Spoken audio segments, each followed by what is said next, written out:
The broadcast is now starting. All attendees are in listen-only mode. Okay, go ahead. Good afternoon, and welcome to our webinar presentation of a regional approach to increasing BSN nurses in Florida, presented by the Suncoast Nursing Action Coalition. For webinar participants who are interested in receiving continuing nursing education credit for their participation in this webinar, please note that you must complete and submit an evaluation form. The link to the evaluation form will be emailed to you after this webinar. Our objectives for today's presentation are to share with you the Suncoast Nursing Action Coalition's vision and mission and regional Triad model, the priorities of our employer, academic, and community teams, and our progress and outcomes to date. The presenters welcome your questions. Simply type in your question into the question field, and our presenters will respond to as many questions as time allows. If you experience any audio difficulties, please let us know as well. Our presenters today include Jan Mock, retired CNO and co-founder and chair of the Suncoast Nursing Action Coalition; Dr. Melissa Shelton, co-chair of the academic and employer team for the coalition; and Charles Bauman, co-founder and chair of the community and communications team. Jan Mock will now begin our presentation. I'd like to welcome all of you and thank you for joining us today for SNAC's first webinar. One of our goals is to share our journey and our successes with your region and all of the people in Florida that can benefit from what we have done. I hope you gain at least one or two pearls today on how you can, in your region or in your organization, increase the percentage of BSNs, therefore increasing patient outcomes. I want to start first with a little bit of background on how SNAC was formed. As you know, the IOM committee was tasked with an action-oriented blueprint for the future of nursing. They partnered with Robert Wood Johnson Foundation, and together they formed the framework for execution of the recommendations. The framework was that state action coalitions would be formed and designated so that nursing could partner with the community leaders to make these changes happen in advanced health. The Florida Center for Nursing and the Florida Blues Foundation became Florida's partners in making sure that this work was carried out. I've been fortunate enough to serve on the very beginning of the Florida Action Coalition, and I was co-lead of the Education Action Team, who is primarily charged with our high priorities were to increase the BSNs, to meet the goal of 2020, 80% of nurses in Florida having their BSN, and to double the number of doctorate-prepared nurses. I truly believe that education goals have to be local, and so we developed this region to make an impact. Charles, who you will hear from later, and I had several lunches in discussing these goals, and he basically said, we need to make this happen in our region. I created a vision for the region pilot in our 4 counties, and it was endorsed by the Florida Action Coalition and the Florida Organization of Nurse Executives. Our vision of the Suncoast Nursing Action Coalition was the communities of Charlotte, DeSoto, Manatee, and Sarasota counties have access to quality health care provided by a diverse, highly educated, and skilled nursing workforce. Our mission is to promote higher quality of care and access to patient care by advancing baccalaureate and higher levels of nursing. I first want to show a picture, a visual, of what the regional triad model looks like. As you can see, there are really three arms of this model. You have the academic model, the academic team, which is basically a partner in the efforts. You have healthcare employers and the community. This model was designed after the Robert Wood Johnson's framework, where we needed to partner with other people outside of nursing to ensure that we could achieve our goals. I first want to start with the academic partners. This was all the nursing colleges and universities in this region. And you can see on the slide, it's University of South Florida, Florida State University, State College of Florida, Kaiser, Florida Southwest, and Florida Gulf Coast universities. This is where our region gets our nursing students that come to us for this area. The next area that I want to hit upon is the employer team. We have a little music in the background. We're stationed in a hospital and we just had a baby. So please join us in welcoming this new life into our area. Employers are healthcare and Tidewell Hospice. And we felt this was a very important aspect to help drive our goals. We have both profit and non-for-profit hospitals in this area, and we wanted all of them to work together. And then we have the community arm, and it started with just Charles. We needed his passion and skill sets of knowing this community and the valuable relationships he has in this community to help us achieve our goals. A few of the major successes that I think we have in making this team work, and let me tell you, anytime you lead a team, there's many challenges and opportunities that we experience through the development of this team. You need a strong, passionate, and driven leader, and Charles and I filled that role. You need an engaged, diverse membership who steps up and goes for the common goal, which I think this is all a very noble goal that we have in improving higher quality of care and access for Floridians. You need a strong strategic plan that was driven from data to support our priority setting and for our work. You need community support. And we had the Patterson Foundation, as you can see on the slide, was our first partner. They were our guide. They provided a coach for our work. We were new at this, so we needed help, and they provided that help. They provided that expertise in how we get the information out, how we secure other partners, and all of the information we needed to be successful. And so I would like now to go into some of the priorities of the employer arm team. We knew that we need to talk about the employer team first because this was the group that was going to drive the results.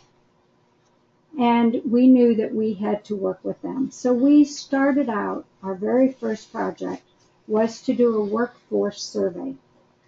We surveyed 36 facilities, hospitals, public health, home health, SNFs, and hospice. We wanted to know how many open positions they had and how many required BSNs. We wanted to know their knowledge of the IOM, and we wanted to find out what strategies they had in place. And then from this data, we formed our priorities. Our first priority was Workers' Handbook and Employers' Handbook and Outreach. We were fortunate to have Florida State University share with us their students, and one of their students getting her doctorate was on SNAC. And so she worked with the SNAC team to develop an employer handbook. The important keys of this handbook, I think, are why do you need increased BSNs? We created forecast model because we knew they didn't know what their BSN level was. And from this, we created different models that the employers could use in deciding which strategy they would use to increase their BSNs and to meet their goal. And that we wanted to ensure that the increase in BSN was in the nursing strategic plan. Next, I want to talk about our next goal, which was a nurse education navigator.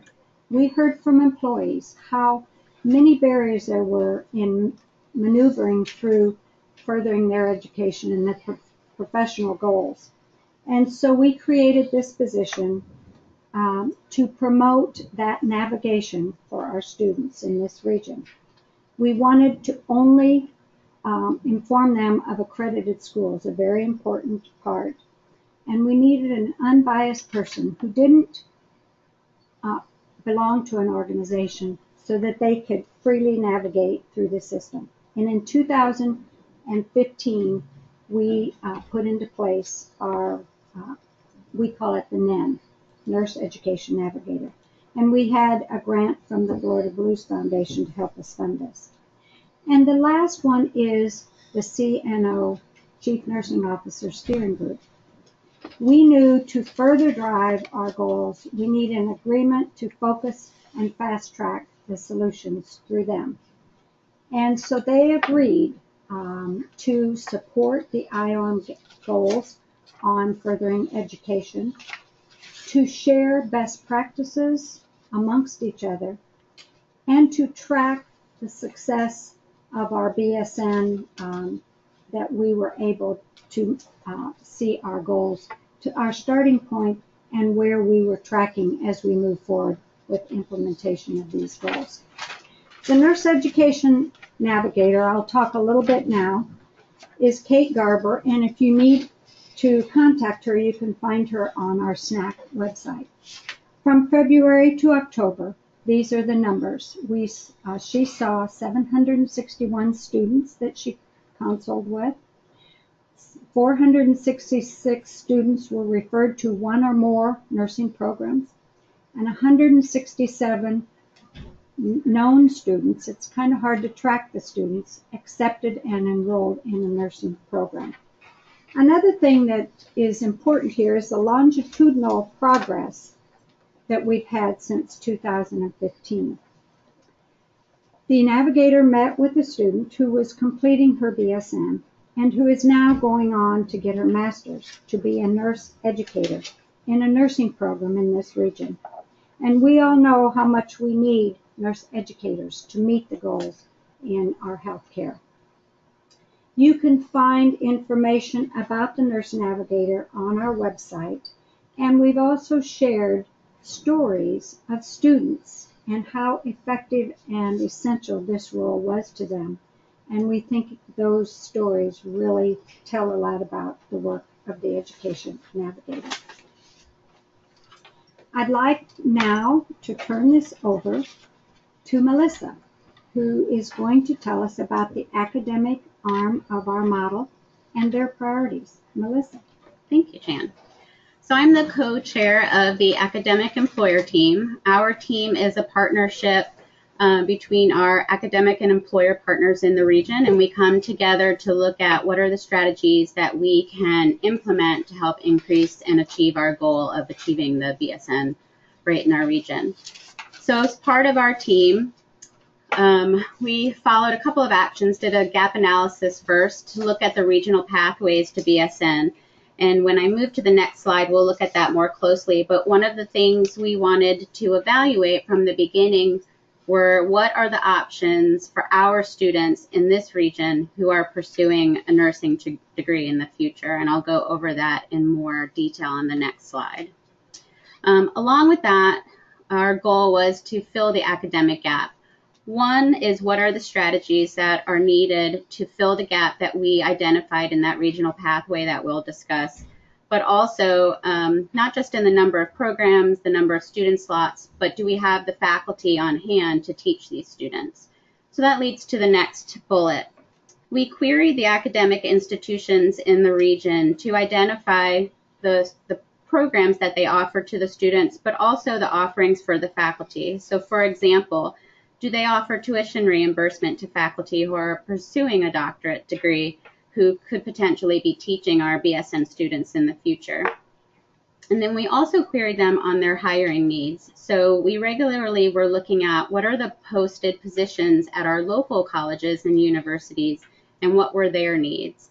So many of them were looking and needed doctorally prepared faculty, and they weren't available in the region to fill those gaps. So we wanted to make sure we got that feedback and information from the schools.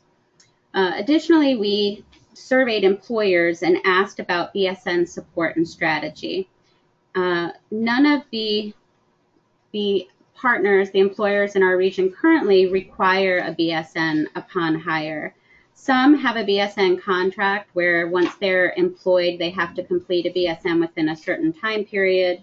The employers, some of them, most offer tuition reimbursement, but the amount varied by institution.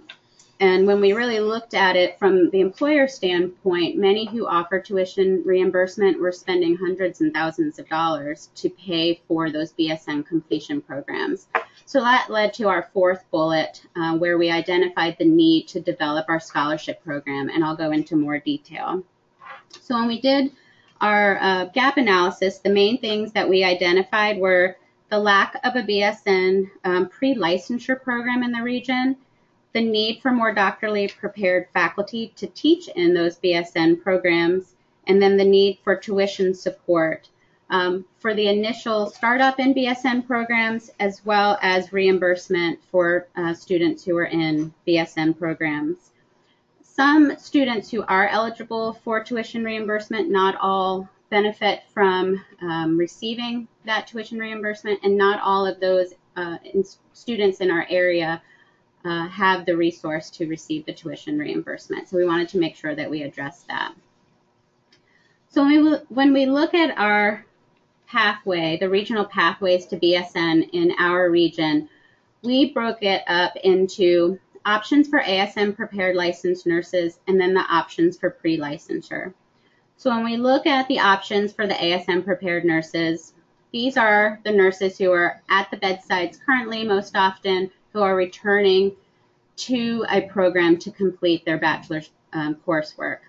We looked at where those students could go to school, and we do have definitely many options for those students who want to complete their RN to BSN, the associate to BSN. Many right in our region, as well as some of those online programs outside of the region. So we didn't see this pathway as our greatest need for the region. If you look at the options for pre-licensure, we currently have two options for students living in our region who would like to go the pre-licensure route. So they can go to Tampa and attend the University of South Florida, or they can also travel to Florida Gulf Coast University, which is in Fort Myers. Now, while these programs are located in neighboring regions, this has not had a great impact on our BSN rates, and this could be due to students relocating to those areas to attend school and then not returning to our region, as well as perhaps completing clinical rotations at a facility near these institutions and then pursuing employment at those institutions where they completed their coursework and clinicals. So it hasn't had a major impact on increasing our BSN goals. Other things for consideration were the potential for regional programs, and this is going to be our greatest focus for our group, clinical collaborative model, and online programs. We do also have additional programs, accelerated programs, and second degree programs at those institutions listed there. I mentioned earlier about the scholarships. So one way to increase the doctorally prepared faculty in the region was to develop a doctoral scholarship.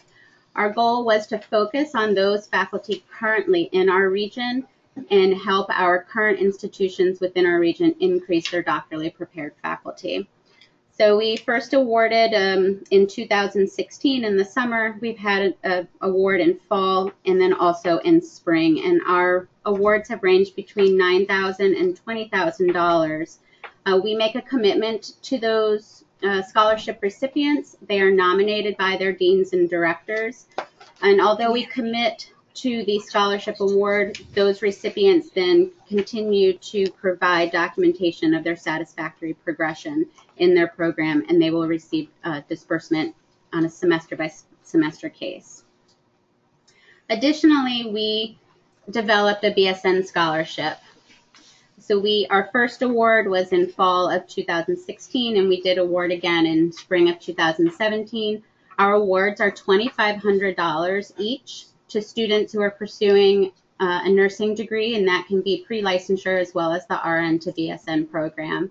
And to be eligible for that, they need to live or work in our SNAC region, because we want to make sure we're seeing the greatest impact to our region and those staying within our region and working at our institutions. Helping to advance our scholarship initiatives, we partnered with the Community Foundation of Sarasota County, and this was a very important part of our process. They assist with managing our funds, managing the scholarship implementation and award, and they also facilitate our scholarship reviews. So they've been a really integral part of this process along the way. Future goals for our committee. As I mentioned earlier, our greatest need is to have a BSN program that is in our region. When we look, when we look at areas with the greatest number of bachelor's prepared nurses, those are regions that have a local pre-licensure BSN program. So we see that as our greatest need. As part of our work through SNAC, we are in discussions with local schools who are potentially looking at developing potentially 2 programs that will be starting within our region, hopefully in the next year, 2 years, if not sooner. And then we also, as far as community engagement, we're working on webinars such as this, news and social media, there are blogs, and actually we've also done several spots on talk radio in the area. And then advocacy. We are in the process right now of finishing up a white paper that will be put out to our community that also provides an overview and support for this need for our bachelor's prepared nurses, as well as strategies to implement and increase BSN programs within the regions. So I'll finish with this slide. So despite the many efforts through SNAC and the things that we have implemented, we certainly celebrate that within our region, we have increased our BSN rate. So if you look at 2013, we were at 31.4%, and in 2015, we have increased to 33.5%. And we definitely celebrate that increase. But the fact of the matter is, what it comes down to is the only way for us to increase that goal and come close to either 60% by 2020 or greater is to increase the number of bachelor's prepared programs in this region. So that is our proposal moving forward. That's what we're going to work on and focus on as we continue our efforts through SNAC. So now I'm going to hand it over to Charles Bauman, and he is going to discuss the community priorities. Hello. I wanted to just some background of why I'm involved in SNAC. As Jan mentioned earlier on, she met with myself in our office, and we talked about what were the needs for nursing in the community. And she shared with me the IOM report. The part that was so impressive to me as a community member and a user of healthcare is the fact that the mortality rates that are discussed in the report are such that affect me personally, me, my family, and you. And I think, to get involvement in this and why is it so necessary for the community, you think about that. And I tell people, well, if you're in the hospital and you're looking up from the gurney and you're seeing the person leaning over you, who do you want that to be?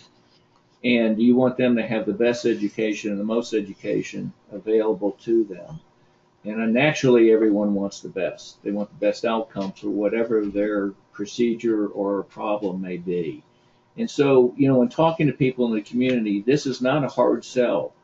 It's not an issue. People love nurses. I think those of you in the industry sometimes fail to maybe even understand how much people care about the nurse that is assisting them.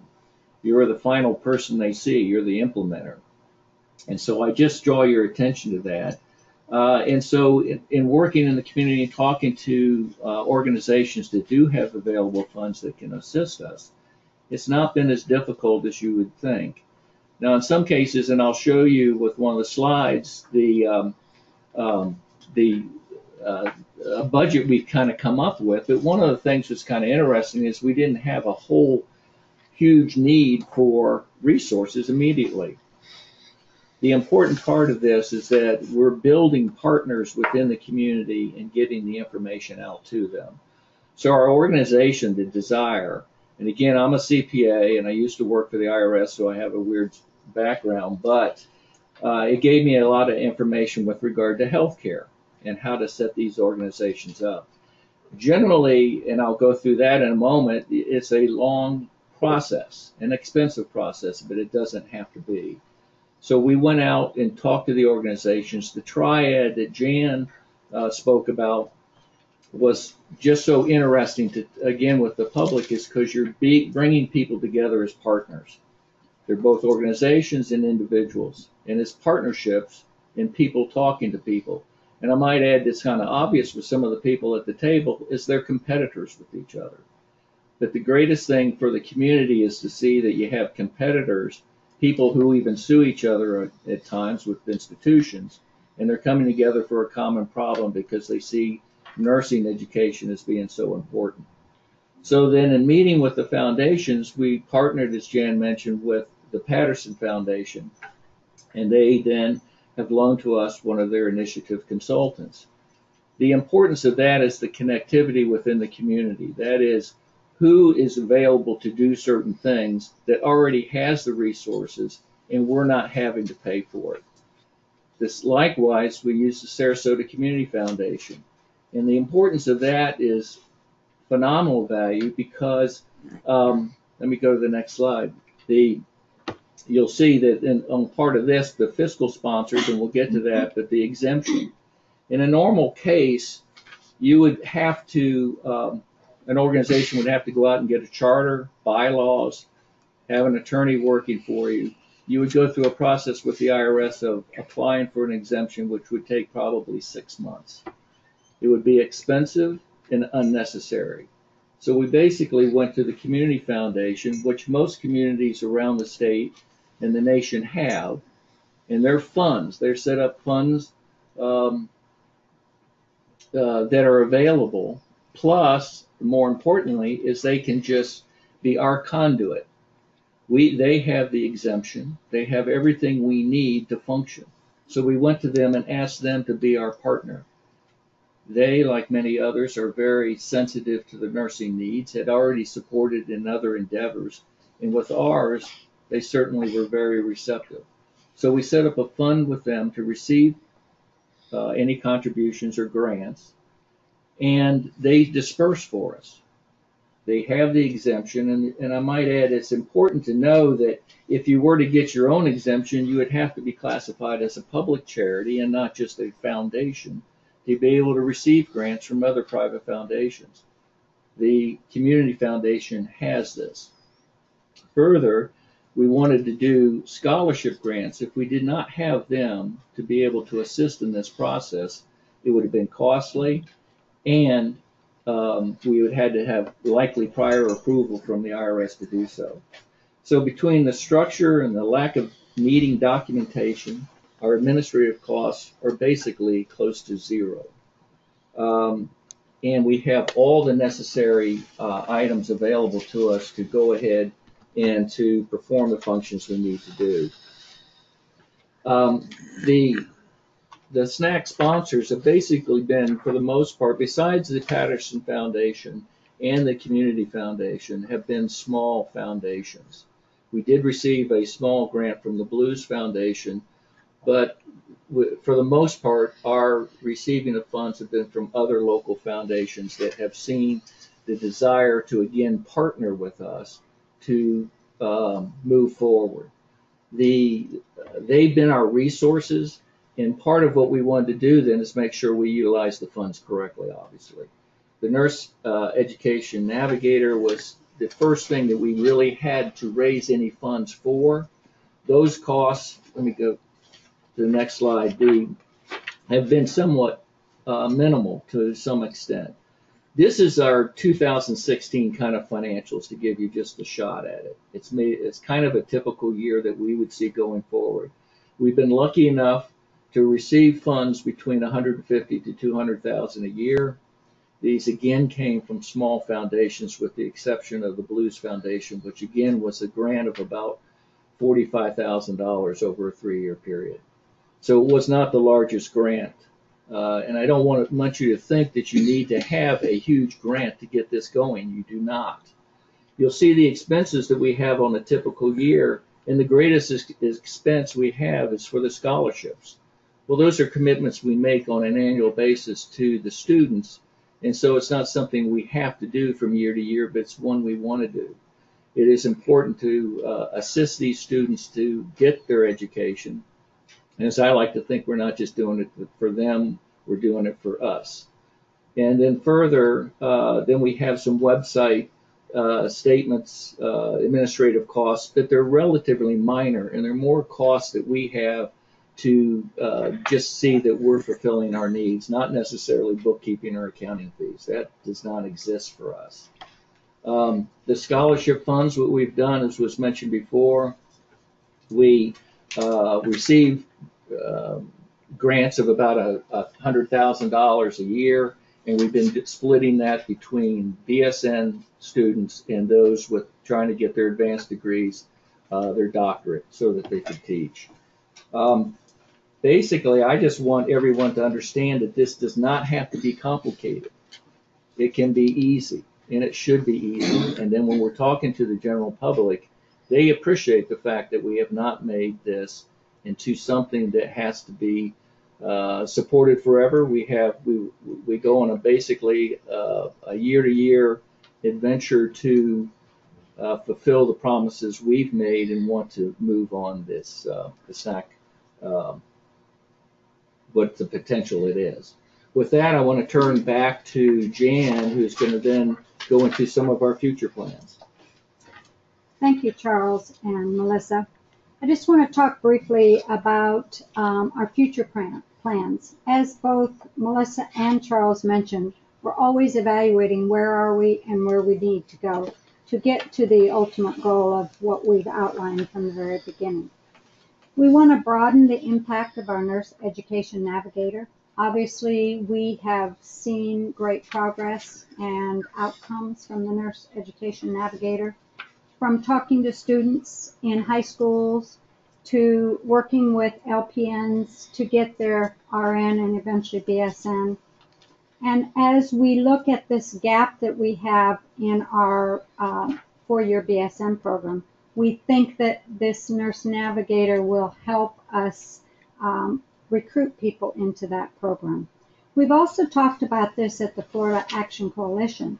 And is there a need in other regions for this type of Nurse Education Navigator who can help students, particularly so that they know not to pursue an unaccredited school, but how do they guide themselves with help through the maze of trying to find a school to go to and your prerequisites and those kinds of things.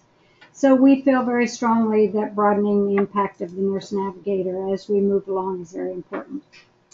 We want to increase our employer commitment. Truly, the organizations who employ nurses are the driver of requiring BSNs, getting their current employees to have BSNs, and so that's where a lot of commitment has to be spent. So we plan to form formal partnerships with our employers in this region so that SNAC can help them meet those goals of increasing their BSN. And we currently, as mentioned, have 2 organizations who now are requiring that hires either have their BSN or that they achieve their BSN within 3 to 5 years. Prior to that, we just had 1 organization, and now we have 2. So we're making progress there, and we're very pleased about that. We also wanted to evaluate SNAC's infrastructure. As Charles mentioned, we don't want to be a big organization, but we need to always assess as we've been successful, and it has been moving faster than Charles and I could have ever expected. And we're very pleased about that. But we need to see what our infrastructure needs to be. And the Patterson Foundation has helped guide us in this event through the maturity of our organization. We have added this last year an assistant to help us with all of our projects and a marketing and communication expert who helped us with the webinar today. And so that we can put the white paper together, we can keep our community events of educating our community, do more radio broadcasts, and, as we said, attempt this first webinar. So we think those are the resources we need at this time as we are ready to roll out our education to the community. And we feel now that we are ready to do that since we have a lot of progress that we've made. And we want to share SNAC's knowledge with you and others so that you can take a few of the pearls that we have gone through and hopefully use them to increase your BSN rate, either in your organization or in your region. And also want to emphasize what we've mentioned before, and that is our need in this region to have a 4-year BSN program. And we want to support those organizations who are attempting to do that, whether it's support in providing slots in the organizations for priorities to get clinical experience, to help them fundraise, or to help fulfill their slots. In closing, I'd just like to highlight just a few things about what I believe are our successes. Partnering from the beginning with our community is extremely important. It helped us know what we needed, what timing we needed to do things, how to help us set priorities, and we were very thankful for that expertise that we did not have. We think advocacy is very important. Advocacy for our patients, our community, and we are completing our white paper, as Melissa mentioned, so that we can share what we've done and educate the community, our colleagues, and even use it with legislators if we need to. The gap analysis allowed us to see where our gap was, and as you can hear from what we've said, we're moving forward with creating what I feel is probably our biggest long-term goal, and that is a 4-year nursing program in this area. And we're working with several different groups that we think we will be successful here. You'll be hearing more about that from us later. And engage employers, and we are partnering with them further now as we look at developing a toolkit to help all of us increase their BSN rate in their facility and in our region. I hope today you all have gotten a pearl or two from what SNAC has done and the passion that we have for the work that we've done and we are so proud of. I want to just mention a few people to thank. I want to thank our speakers. I want to thank SNAC for their membership and their dedication. It's truly a work of love that they have given, and they've been engaged since when we started over 3 years ago. I want to thank our partners for their dedication to this important work. I want to thank the Florida Action Coalition for their support in all of the work that we've done. And I want to thank all of you for joining us today and making us a part of your future plans of increasing the BSNs in your facility or in your region.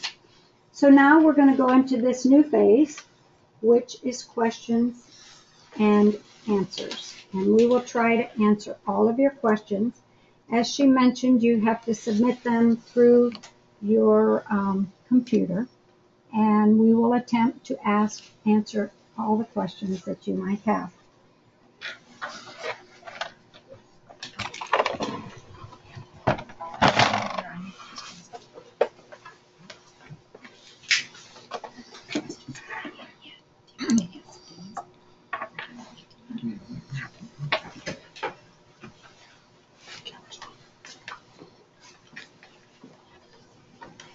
Okay, the first question that we have is pretty general, so either any of you could answer. What do you think are the greatest barriers to success in achieving the 80% goal in this region and in the state? Well, I can start out and you can add. I think, first of all, we have to recognize that we're in a nursing shortage. We've been through it before if you've been a nurse as long as I have, but we are truly in a nursing shortage. And in this region alone, we need 9,000 more nurses projected by the Florida Center for Nursing's information. So you can see that we're not only trying to increase the percentage, but the number of nurses that are needed is increasing rapidly. And so I think the challenges are the nursing shortage, the employers fearful that they won't be able to have the nurses they need if they require a BSN. And then the difficulty of either current nurses or future nurses having a BSN.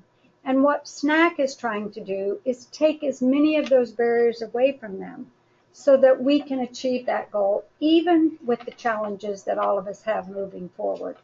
And we think the structure that we have created is flexible enough to constantly be looking at those challenges and addressing them in different ways. I think to add to that, we're challenging our academic institutions to supply further students available in our community. And we want them in our community and to stay in our community, including with the scholarships. We've asked the recipients of those scholarships to stay here. That's a hard thing to enforce, but it is a commitment we're asking them to make. With the institutions, we're asking them to have programs that are here in our community and then would supply those students. So, and I would tell you that I think the interaction of the community to the institutions has been very favorably received by them, and they are reacting very positively to our requests. I would say specific to our region, we need to consider that in the next few years, there will be additional hospitals that will be in our region who will require additional nurses. And if we continue developing nurses at the rate that we are now, we are not going to meet the goals that we need to support the nurses and employers in our region. One of the key things I think also is the CNO group in all the organizations, that if we have one criteria for nurses and having an education of a BSN as a starting point, that will move where we need to go, because people who come here will know that wherever they go, they have to have a BSN.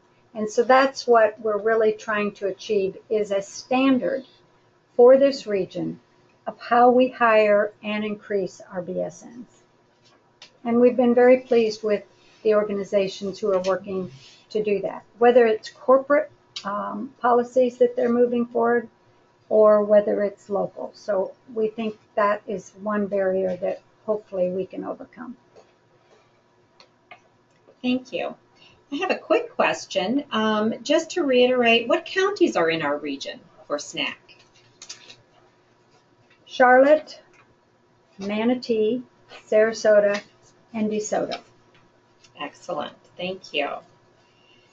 We had mentioned, and you also presented in your talk about the percentage of nurses who have their bachelor's degree as one of the main indicators that you're measuring and tracking.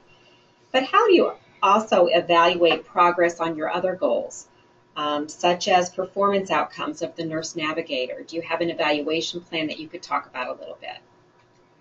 Yeah, through the Blues Foundation grant, we have a lot of indicators, and I didn't go through all of those, but every 2 months when SNAC meets, we get an overview of what those indicators are, how many students they've contacted, how they're perceiving the Nurse Education Navigator, how helpful it is, what are the ways they learn about the Nurse Education Navigator. So we would be glad to share with you all of those elements. I don't think we have time today, but we do track all of those. And again, we got a student from one of the schools, Florida State University, who helped us put up our tracking method so that we can constantly be looking at how effective is it, what is it that we're tracking, how much feedback do we get.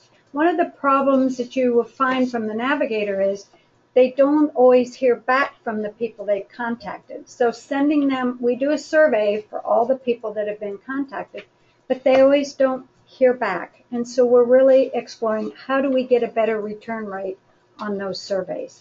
But that's something that we feel very strongly about, and we've just changed that survey tool to be more relevant for today. And at our next meeting, we will be evaluating what that tool is. So if you have further detailed questions, we'll be glad to share that with you. I will add briefly that not only do we collect data on the student feedback and those students that the Nurse Education Navigator engages with, but also the employers and the academic partners. So we see that we are serving all of our partners with the Nurse Education Navigator. Someone else also asked, what credentials do you recommend for the Nurse Navigator? Well, we had a lot of discussion about that. You can guess that with as many professionals and very talented people on SNAC, we have many opinions. And so we struggled with what it needed to be. Should it be someone who's more of a marketer or a recruiter, or should it be a nurse? And collectively, we all felt it needed to be a nurse. If you're going to talk to a nurse, if you're going to talk to the programs, it needed to be someone who is educated as a nurse and can talk compassionately with them, but also from experience. So we've had two navigators. Our first navigator who set up the program retired from that position, but her role was to bring on the new navigator, and that is now Kate. And both of them have been masters or higher prepared nurses.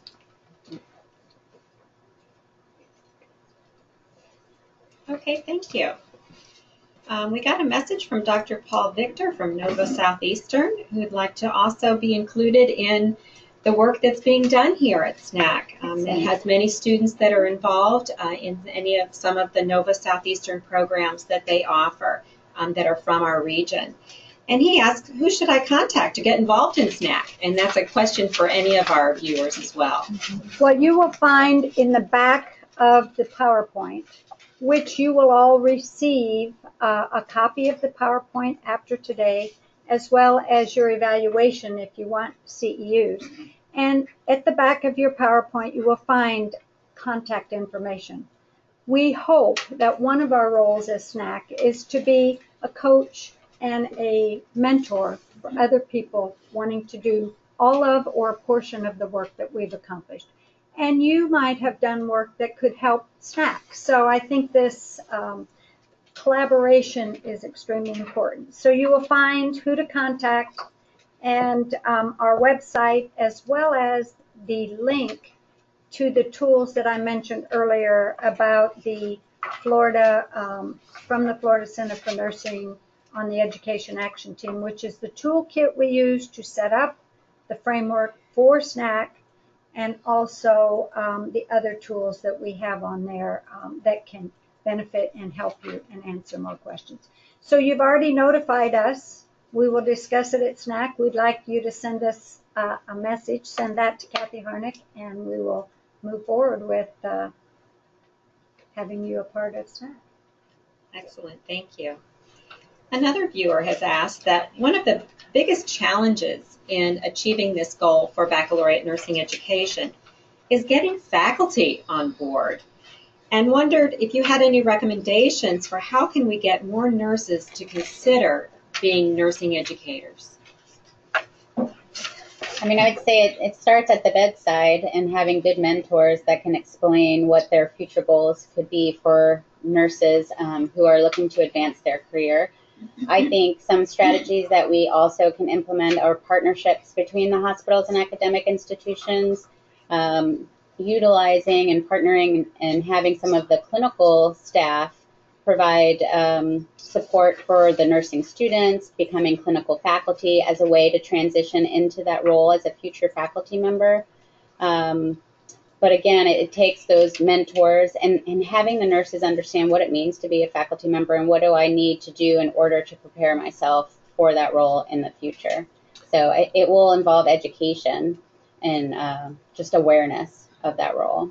Let me add, though, I think the universities and all the academic institutions are trying their best also with the young students to encourage them to get their advanced degrees as quickly as possible as well. So I think that they're planting those seeds for the future. So they want people with experience, of course, we all do. But at the same time, they're trying to get them to move on and to consider advanced degrees early in their education and in their professional careers.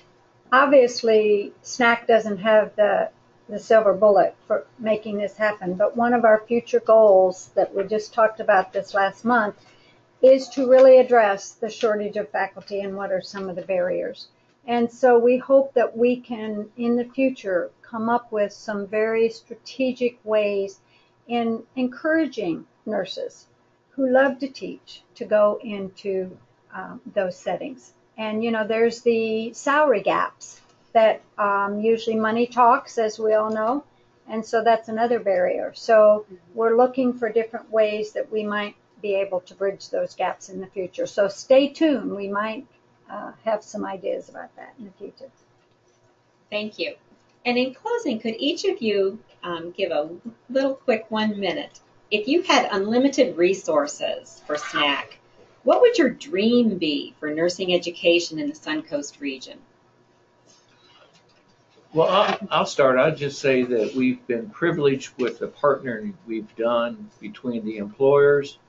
And again, it's all our area hospitals are involved. All our academic institutions are involved with us. And the general public is a part that we're going to be going to more in the future. We're planning to do more speaking and then involvement to some degree, maybe even with our legislative delegation, because we realize they're a big part of the issues that we have. And so I think that there's so much to be done, and we can keep it as simple as possible, and then with the resources we have to apply them correctly. But unless we have agreements between the academic institutions, we could be wasting a great deal of funds. And so I think it's important that we get our message out and that we agreement with all the partners of what they want within the community. That is on where the students where we want them to stay and how do we get them to stay.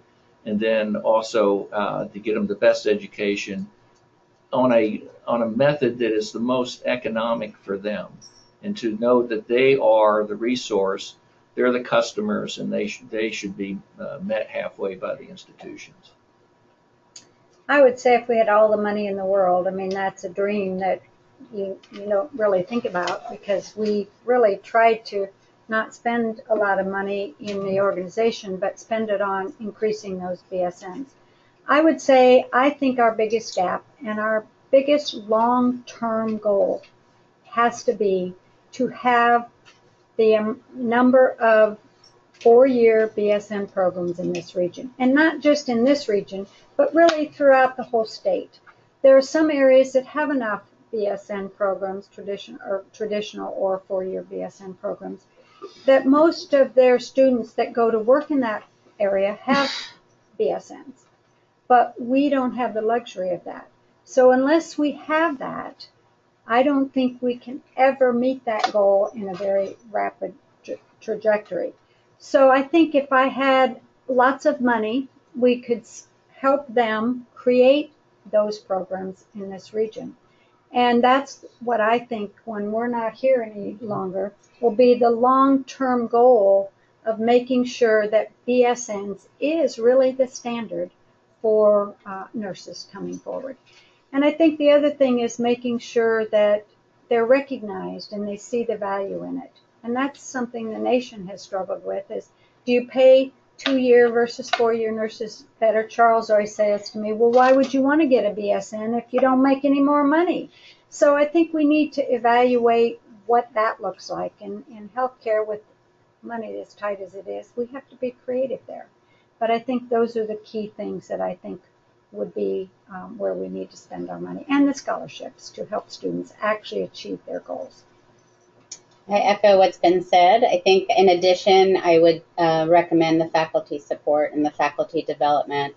supporting the local faculty and future faculty efforts to go back to school and get their advanced degrees, their doctorate degrees, and then also programs that can help develop our bedside nurses, as was mentioned before, how to teach, how to engage with students, and then moving forward, how to pursue those advanced degrees. And if we had all of the time, money, and resources, we could go out into the community and really work with our neighbors to advance those efforts.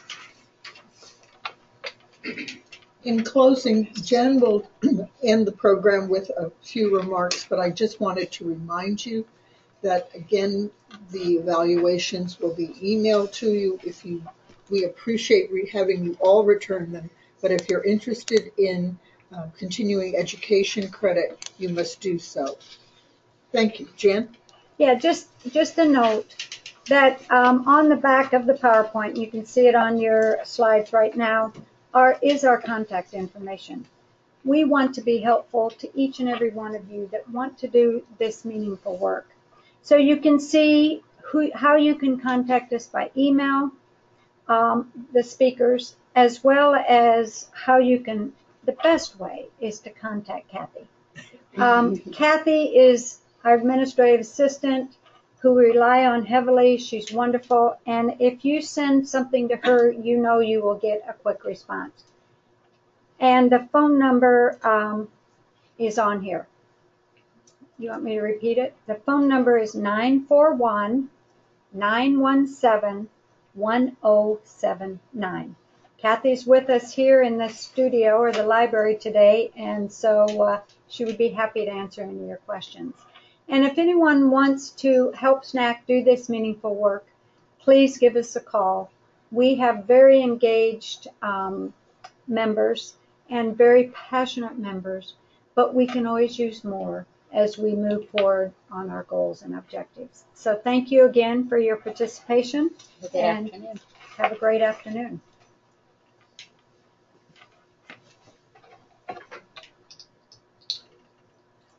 Are we off air?